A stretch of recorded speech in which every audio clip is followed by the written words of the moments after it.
इन अम्बिया के बाद फिर हमने आखिर में हज़रत ईसा इब्न मरियम को भेजा। व आतैनाहुल इंजीला, और उसको हमने इंजील दी। व जअलना फ़ी क़ुलूबिल लज़ीना इत्तबऊहु, और ईसा इब्न मरियम के जो मानने वाले थे ना, उनको उनके अंदर हमने क्या किया, रफ़तन व रहमा, दो चीज़ें हमने उनके अंदर पैदा की। राफ़त कहते हैं नरमी को, राफ़त कहते हैं वो नरमी कि जो किसी को तकलीफ़ में देख कर ना इंसान के अंदर नरमी पैदा होती है ना, तरस जिसे हम कहते हैं। यानी किसी आदमी को तकलीफ़ में हम देखते हैं ना, कोई बीमार है, कोई ज़ख्मी है, कोई, उसको देख कर हमारे दिल में एक नरमी पैदा होती है, तरस जिसे हम कहते हैं, उसको कहते हैं राफ़त। और एक होती है रहमत। रहमत वो जज्बा होता है जो किसी मज़लूम की मदद करने पर इंसान को उभारता है। अल्लाह ताला फरमाते हैं कि ईसा इब्न मरियम के जो मुत्तबईन थे उनके अंदर हमने ये दो चीज़ें पैदा की। अब क्या हुआ, आगे फरमाया कि वरहबानियतन इब्तदऊहा, वो रहबानियत के जो उन्होंने ईजाद की थी, मा कतबनाहा अलैहिम, ये रहबानियत हमने उन पर फ़र्ज़ नहीं की थी, इल्ला इब्तिगा रिज़वानिल्लाह, उन्होंने अल्लाह की रज़ा के लिए इसको शुरू किया था, ख़ुद ही शुरू किया था। फ़मा राऊहा हक़्क़ रियायतिहा, लेकिन वो इस रहबानियत की वो इसकी रियायत नहीं रख सके, जिस तरह इसकी रियायत रखने का हक़ था वो नहीं रख सके। इफ़रात व तफरीत का शिकार हो गए। इफ़रात व तफरीत का शिकार हो गए तो फिर क्या हुआ, फिर उसका जो नतीजा निकला वो दुनिया के सामने है। अब देखें यहाँ पर इस चीज़ को थोड़ा सा समझ लें कि रहबानियत क्या चीज़ होती है, रहबानियत शुरू कैसे हुई, रहबानियत चीज़ क्या थी, इसको किसने शुरू किया, आगाज़ कैसे हुआ, और फिर इसके अंदर इसकी खुसूसियात क्या थी। इन चीज़ों को समझना इसलिए भी ज़रूरी है कि ये रहबानियत की जितनी तारीख़ है ये हमारे सामने आएगी तो हमें पता चलेगा कि आज हमारे मुआशरे में बहुत सारी इसकी शक्लें हमारे मुआशरे के अंदर भी आज मौजूद हैं। जैसा कि अल्लाह ताला फरमाते हैं कि हमने ईसा इब्न मरियम को भेजा तो उनके जो मुत्तबीन, उनके मानने वाले थे, उनके दिलों में हमने दो चीज़ें पैदा की, राफ़त नरमी और किसी की मदद करने का जज्बा। असल में इस तरह हुआ था कि जो यहूदी थे, यानी हज़रत मूसा अलैहिस्सलाम के जो मुत्तबीन थे, वो आहिस्ता आहिस्ता ख़राब होते होते होते इतने बिगड़ गए कि उनके दिल सख्त हो गए, जिसका जिक्र सूरह बकरा में भी है और जगहों पर भी है, कसावत क़ल्बी जिसे कहा जाता है। उनके दिल सख्त हो गए, यानी नाफरमानी जब आदमी करता है ना, बार बार नाफरमानी करता है, एक वक्त आता आदमी का दिल सख्त हो जाता है। इतना सख्त हो जाता है आदमी का दिल कि उसके सामने किसी बच्चे को भी अगर उसकी गर्दन मार दी जाए ना, उसको कोई फ़र्क नहीं पड़ता, इतना सख्त हो जाता है। ये जो जराइम पेशा जो लोग होते हैं ना, जिस तरह कराची में कत्ल व गारत होती है, हम सोचते रहते हैं यार इनको कैसे ये कत्ल कर देते हैं, बेगुनाह लोगों को। मारने वाले को ये नहीं पता होता कि मैं क्यों मार रहा हूँ, बस उसको इतना पता होता है कि मुझे कहा गया कि फ़लाँ बंदे को मारना है तो मैं 10,000 रुपया मिलेगा। तो इतना दिल सख्त कैसे होता है कि इसकी पूरी एक ट्रेनिंग दी जाती है, बड़ी तरबियत की जाती है इनको, जो है ना। जहाँ तक मैंने सुना था कि बाज़ लोगों को ऐसी ट्रेनिंग दी जाती है ना, आगाज़ इसका किया जाता है, ये जो चूज़े नहीं होते, चूज़े छोटे छोटे, इन चूज़ों को एक कमरे के अंदर बहुत सारे चूज़े छोड़े होते हैं, उनको कहा जाता है कि तो एक चूज़े पर पाँव मारो, पाँव के साथ इसको मसल दो। तो इस तरह मसल के उनके दिलों को सख्त किया जाता है, फिर आस्ता आस्ता इस तरह उनकी तरबियत की जाती है, करते करते उनका दिल इतना सख्त हो जाता है, फिर इंसानों को मारना उनके लिए कोई मसला नहीं रहता। तो कसावत क़ल्ब भी, दिल का सख्त हो जाना, ये यहूदियों के अंदर थी। ईसा अलैहिस्सलाम आए तो उन्होंने अपनी उम्मत को, अपने मुत्तबीन को नरमी और रहमत की तालीम दी। तो अल्लाह ताला फरमाते हैं हमने उनकी मुत्तबीन में राफ़त, नरमी और रहमत, हमदर्दी उनके अंदर पैदा कर दी। फिर ये चीज़ बढ़ते बढ़ते ईसा इस्लाम तो चले गए आसमानों पर, तो उनके बाद 200 साल तक रहबानियत नहीं थी ईसाइयत के अंदर, मसीहियों के अंदर रहबानियत नहीं थी। लेकिन आहिस्ता आहिस्ता ये चीज़ बढ़ती गई, इनके अंदर बढ़ती गई, और बढ़ते बढ़ते फिर एक वक्त ऐसा आया कि ये रहबानियत एक फ़ितने की शक्ल इख्तियार कर गई। अब ये रहबानियत जो है, सवाल ये पैदा होता है कि रहबानियत इनके अंदर पैदा कैसे हुई, यानी क्यों हुई, वजूहात क्या थी उसकी। तो उसकी एक वजह ये थी कि जैसा कि मैंने अर्ज़ किया कि उस वक़्त की जो एक मुशरक जो सोसाइटी थी, यानी उस वक़्त दुनिया के अंदर जो शिरक था और जो उस वक़्त का जो सोसाइटी थी, मुआशरा था, उसके अंदर फहाशी बहुत ज़्यादा थी, उर्यानियत बहुत ज़्यादा थी, जना, शराब नोशी, जुए खाने, तवाइफ़ें, नाच गाना, ये बहुत आम था। उसके रद्दअमल के तौर पर कुछ लोगों ने कि ये चीज़ गलत है, एक तहरीक शुरू की इन्हीं मसीही उलमा ने उसके रद्दअमल के तौर पर, लेकिन वो एतदाल पर नहीं रह सके। रद्दअमल में इतना आगे चले गए कि उन्होंने औरत और मर्द का जो ताल्लुक़ है ना, उसको बिल्कुल ही नजस करार दे दिया कि औरत और मर्द का तो ताल्लुक़ है ही गंदी चीज़ है। यानी जिस तरह होता है ना कि किसी चीज़ को किसी गलत चीज़ पर हम तनकीद करते हैं तो तनकीद अगर हम एक हद तक करेंगे ना, जितना करनी चाहिए वो तो ठीक है। अगर हम किसी चीज़ पर तनकीद हद से ज़्यादा कर देंगे तो फिर इस तरह होगा कि आगे हमारे जो मानने वाले होंगे ना वो दूसरी इंतहा पर चले जाएंगे। उनके साथ ऐसे ही हुआ कि उनके उलमा ने जब इस चीज़ पर रद्द किया और इफ़्फ़त और पाकदामनी पर जोर दिया, तो इतना ज़्यादा जोर दिया इफ़्फ़त और पाकदामनी पर कि औरत और मर्द के ताल्लुक़ को ही उन्होंने नजस करार दे दिया कि औरत और मर्द का ताल्लुक़ है ही गंदी चीज़ है और मर्द को औरत के साथ होना ही नहीं चाहिए। अकेला रहना जो है ना ये ज़्यादा तजर्रत पसंदी है, अकेला रहना ये बहुत अच्छी बात है। तो ये चीज़ फिर बढ़ती गई। अब जो बंदा अकेला रहता था, शादी नहीं करता था, उसको नेक समझते थे, कहते बड़ा पहुँचा हुआ है ये, इसने शादी ही नहीं की, हर वक्त अल्लाह की इबादत में लगा रहता है, पहाड़ी में बैठा रहता है, जंगल में, तो वो इसको नेकी समझा जाने लगा। एक वजह ये थी। दूसरी वजह उनके अंदर रहबानियत पैदा होने की ये थी कि उन्होंने मसीही उलमा ने अपने मज़हब को तोसी देने के लिए, उसको अपने मज़हब को फैलाने के लिए, अपने दीन को फैलाने के लिए वो तरीके इख्तियार किए कि जो अवाम के अंदर मकबूल थे, यानी ऐसे तरीके कि जिस पर अवाम सारी जमा हो जाए। उन तरीक़ों को दीन की इशाअत के लिए इख्तियार किया तो वो गड़बड़ होगी। फिर इसको एक मिसाल से आपको समझाता हूँ। जैसे हम यहाँ पर थोड़े से लोग बैठे हुए हैं, कुरान बयान और अल्लाह की किताब बयान हो रही है, लेकिन थोड़े से लोग बैठे हुए हैं। अब मैं सोचूँ यार लोग नहीं आते यहाँ पर दीन सुनने के लिए, तो दीन हमने ज़्यादा से ज़्यादा लोगों तक पहुँचाना है तो कोई तरीका इख्तियार करते, तो कैसे लोग जमा होते हैं जी? पता चला जी लोग अगर डोल ढमक्का और बड़े आ जाते हैं, उसके लिए हम फिर इस तरह करते हैं कि इधर बाहर गली में ना कवाली को एक कवाल बुला लेते हैं और फिर देखते हैं पूरा चक यहाँ पर इकट्ठा हो जाएगा, सारे आ जाएंगे, 400-500 बंदा इकट्ठा हो जाएगा, तो कवाली भी सुना ली और साथ थोड़ा सा आवाज़ भी कर लिया। तो वो तरीके के जो अवाम के अंदर मकबूल हैं उनको इख्तियार किया, इसलिए कि हम अपने मज़हब को तोसी देना चाहते हैं ताकि ज़्यादा से ज़्यादा लोग आएँ और हम अपने मज़हब को तोसी दें। अब वो तरीके, उनमें ये चीज़ें भी थी, गाना बजाना भी था, और आज ये चीज़ कवाली की शक्ल में आज भी मौजूद है। अब ये बड़े बड़े जो पीर बैठे होते हैं, ये कवालियाँ क्यों करवाते हैं? इनके पीछे यही तसव्वुर है कि हम दीन फैलाना चाहते हैं जी लोगों को। फिर कवाली, ढोल ढमके, जो है साज बजता है, लोग नाचते हैं, ताड़ियाँ बजती हैं, और पीर साहब भी बैठे हुए हैं, वो भी झूम रहे हैं, कभी कहते हैं वजद आ गया, कभी क्या हो गया। तो ये दीन नहीं है। तो ये चीज़ पहले वहाँ पर हुई थी। तीसरी, अच्छा इसके अंदर फिर एक और चीज़ भी आ गई। इसके अंदर उन्होंने देखा जी तवीज़ गंडे जो है ना, जो काम लोग तवीज़ों वाला काम करते हैं, तवीज़ गंडे करते हैं, उस पर भी अवाम बहुत ज़्यादा जाती है। ये जो फालगिरी होते हैं, किस्मत आल बताने, काहन वगैरह होते थे, नजूमी, उनके पीछे भी लोग बड़े जाते हैं।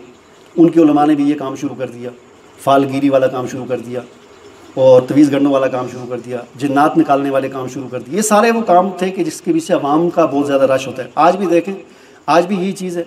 ये चीज़ जो है आज भी कई लोगों ने ये काम शुरू कर दिए, और वहाँ पर शहरों के अंदर आप देखें आपको टिकट लेनी पड़ती है पहले। ऐसे मतलब हैं लोग कि उनके पास आपको तवीज़ बनाने के लिए या दम कराने के लिए जाएंगे तो आपको पहले 3 दिन पहले उसकी पर्ची लेनी पड़ती है। वो आपको बताते हैं कि फ़लाँ तारीख़ को इतने बजे आपका नंबर आएगा। शहरों के अंदर ऐसे लोग मौजूद हैं और हैं, मतलब वो इसी तरह, मतलब जी इसके ज़रिए हम दीन फैला रहे हैं। दीन क्या फैला रहे हैं? बस लाइनें लगी हुई, लोग जाते हैं, पैसे देते हैं और वो पर्ची पे कुछ लिखते हैं, बस 4 बंदे ठीक हो जाते हैं, 4 नहीं ठीक होते। अब जो नहीं होते वो कहते हैं यार हमारे अंदर मसला था, वो फ़लाँ तो ठीक हुआ है। ये एक सारी एक ड्रामेबाजी, ये चीज़ वहाँ पर भी थी।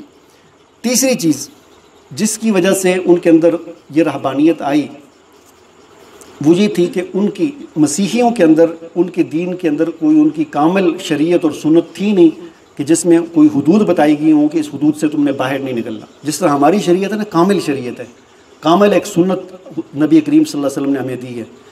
और जिस तरह के सहाबा इकराम का वाक़या ना कि एक साहबी ने कहा कि मैं सारी रात सोऊंगा नहीं, आइंदा के लिए इबादत करूँगा। दूसरे ने कहा कि मैं शादी नहीं करूँगा, हर वक्त अल्लाह की इबादत करूँगा। तीसरे साहबी ने कहा कि मैं हमेशा रोज़ा रखूँगा।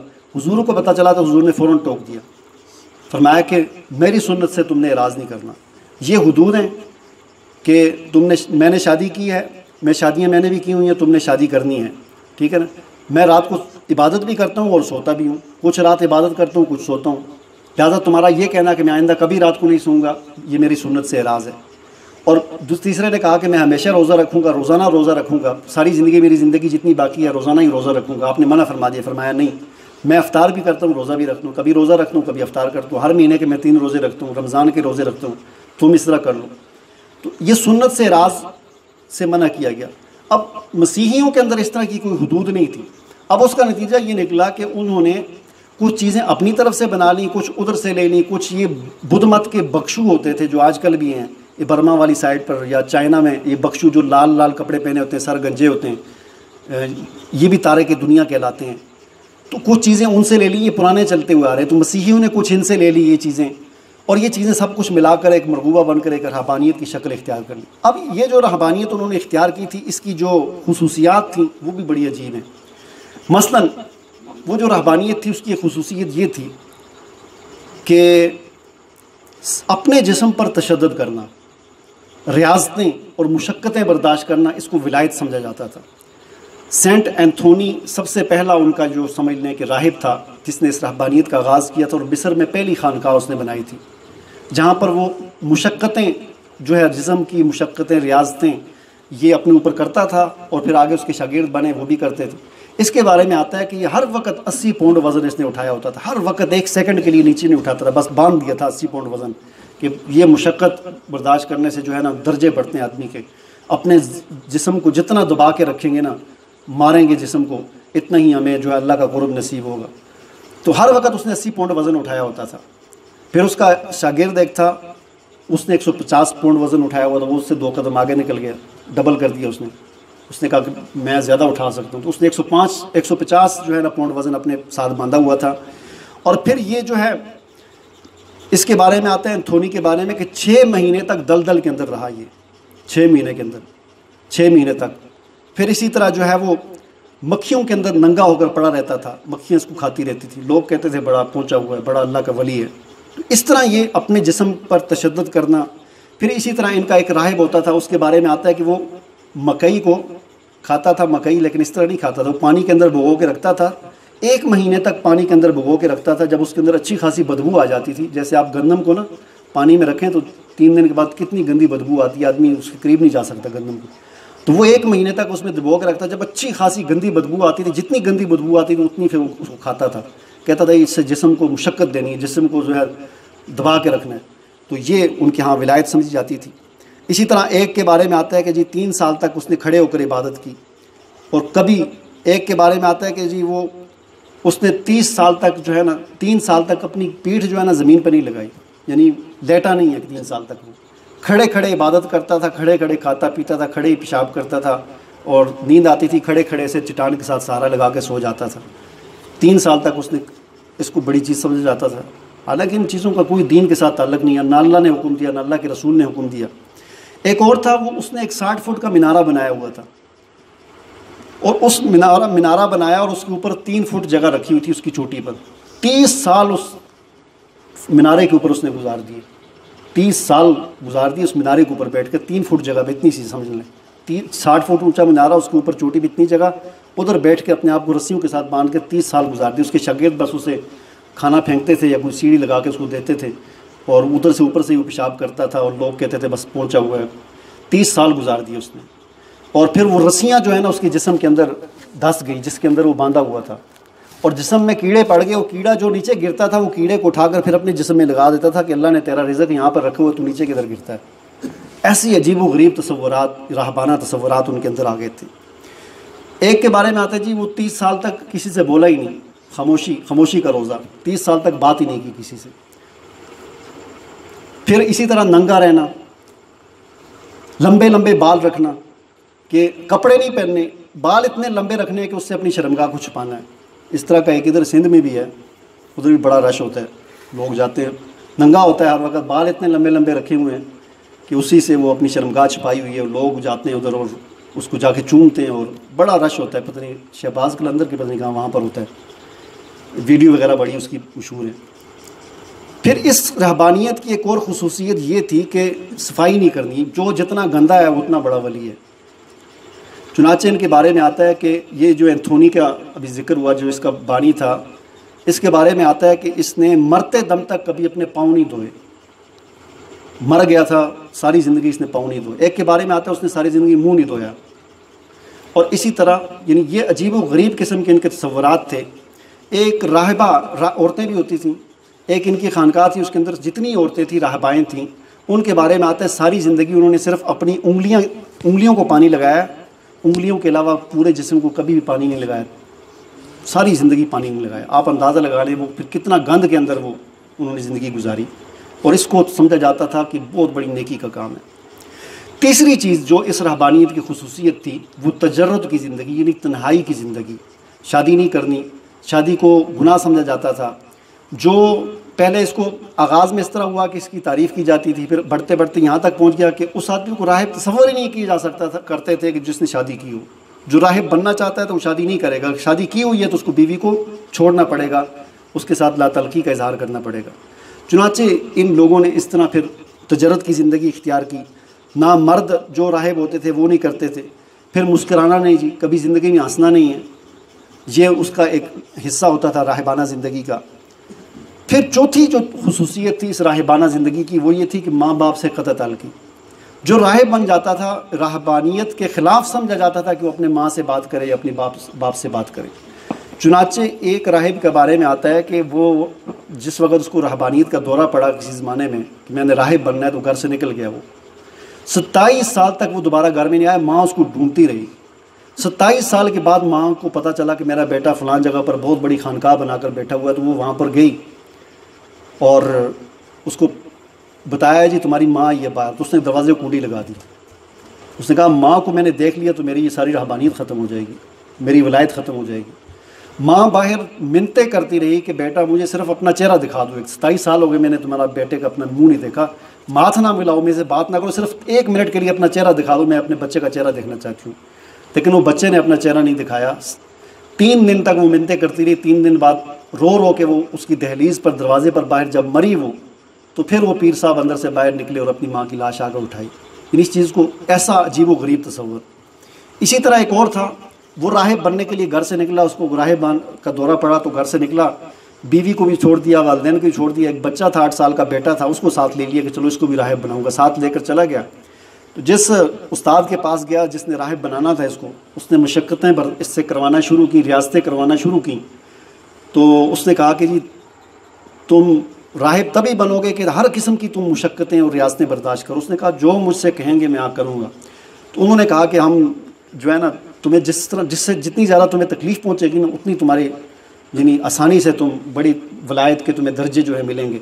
चुनाचे उसके सामने उसके 8 साल बच्चे पर जुल्म किया जाता था। उसको कहा जाता था कि तुम इधर बैठ के देखो और बर्दाश्त करो बस। उसके बच्चे को मारते थे, कभी अंगारा लगाते, कभी कोई सुई चुभोते, तो वो बस बैठ के देखता रहता और बर्दाश्त करता, बस बर्दाश्त करना है इसको, जितना बर्दाश्त करूँगा इतना मेरे मकामात जो हैं वो बढ़ते रहेंगे। तो ये मुशक्क़तें और रियासतें, फिर आखिरकार उसे कहा कि तुम इसको ना अपने बच्चे को अपने हाथों से उठाकर दरिया में फेंक दो तो तुम उस मकाम को पहुँच जाओगे। वो उसके लिए भी तैयार हो गया। 5वीं खुसूसियत इनकी ये थी कि फिर इन राहिबाना जो लोग थे, मसीही जो उलमा थे, इनके अंदर इनके जो दरवेश थे इस किस्म के, इनके अंदर फिर हर एक की अपनी खानकाह थी, तो हर एक से आगे उनके मसलक बने। फिर 90 इनके मसलक बन गए, 90 फ़िरक़े कह लें या 90 मसलक कह लें। बड़े बड़े जो इनके पीर थे उनसे आगे फिर उनके हर एक के अपने मुरीद थे, हज़ारों की तादाद में। तो हर एक फिर उसके मुताबिक चलता था, उसकी रहनुमाई में चलता था, उसी से अपने आप को निस्बत उसकी तरफ मंसूब करता था। तो इस तरह इनके 90 के करीब इस तरह इनके मसलक बने। और फिर इसी तरह एक इनके अंदर ये था कि कोई बंदा उस वक़्त तक उसके गुनाह नहीं माफ़ हो सकते जब तक वो अपने पीर को नजराना ना दे। चुनाचे गुनाह माफ़ कराने के लिए लोग फिर जो जिसके मुरीद होते थे उसको जाके नजराने देते थे। जितने ज़्यादा गुनाह माफ़ करवाने उतने ज़्यादा नजराने दो। तो ये सारी चीज़ें यानी रहबानियत की जो तारीख़ मैंने आपके सामने दोहराई, मकसद ये है कि आप देखें कि इनमें से कौन कौन सी चीज़ें आज मौजूद हैं। सारी चीज़ें मौजूद हैं, मुख्तलिफ़ शक्लों के अंदर आज हमारे माशरे के अंदर मौजूद है। यानी ये जितनी चीज़ें, गंदगी भी आपको मिलेगी, तजर्रुद की ज़िंदगी भी आपको मिलेगी, ये भी मिलेगा कि जो जितना गंदा है वो उतना नेक है और लोग उसके पीछे जाते हैं। इस सारी चीज़ें आज हमारे माशरे के अंदर मुख्तलिफ़ शक्लों के अंदर, सिर्फ उसके अंदर थोड़ी थोड़ी तब्दीलियाँ आ गई है, शक्ल बदल गई है, नाम बदल गया है, ये सारी चीज़ें मौजूद हैं। अल्लाह ताला फरमाते हैं कि वरहबानियतन इब्तदाऊहा, ये जो रहबानियत की बिदत उन्होंने शुरू की थी, ये हमने उन पर फ़र्ज़ नहीं की थी, ये उन्होंने ख़ुद शुरू की थी और फिर ख़ुद ही उसमें हद से ज़्यादा आगे निकल गए। तो ये रहबानियत का ज़िक्र इस सूरह हदीद में लाने का मकसद क्या है, ये भी समझ लें। सूरह हदीद में किस बात पर ज़ोर दिया जा रहा है? जिहाद पर। जिहाद पर ज़ोर दिया जा रहा है कि जान और माल के साथ जिहाद करो। हुज़ूर सल्लल्लाहु अलैहि वसल्लम ने फरमाया कि ला रहबानियत फ़िल इस्लाम, इस्लाम में रहबानियत नहीं है। रहबानियत वो जो पहले लोगों ने इख्तियार की, इस्लाम में रहबानियत नहीं है। फिर आपने फरमाया कि इस्लाम की रहबानियत ये है कि तुम अल्लाह के रास्ते में जिहाद करो, ये इस्लाम की रहबानियत है। तो यहाँ पर लाने का मकसद ये है कि जिन लोगों का जहन रहबानियत की तरफ जा रहा है सहाबा किराम में से, या उनको तरगीब दी जा रही है कि रहबानियत उन्होंने इख्तियार की थी, वो गलत चीज़ थी, तुम्हें जिहाद की तरफ बुलाया जा रहा है। हुजूर ने उसकी वजाहत भी फरमा दी कि इस्लाम की रहबानियत ये है कि जिहाद करो। तो यहाँ पर इसके अंदर ज़िक्र करने का मकसद यही है कि इस्लाम की रहबानियत जिहाद है, अपनी जान और माल के साथ अल्लाह के रास्ते में कुर्बानी देना। उसके बाद जी आगे सूरह मुजादिला है। सूरह मुजादिला जो है ये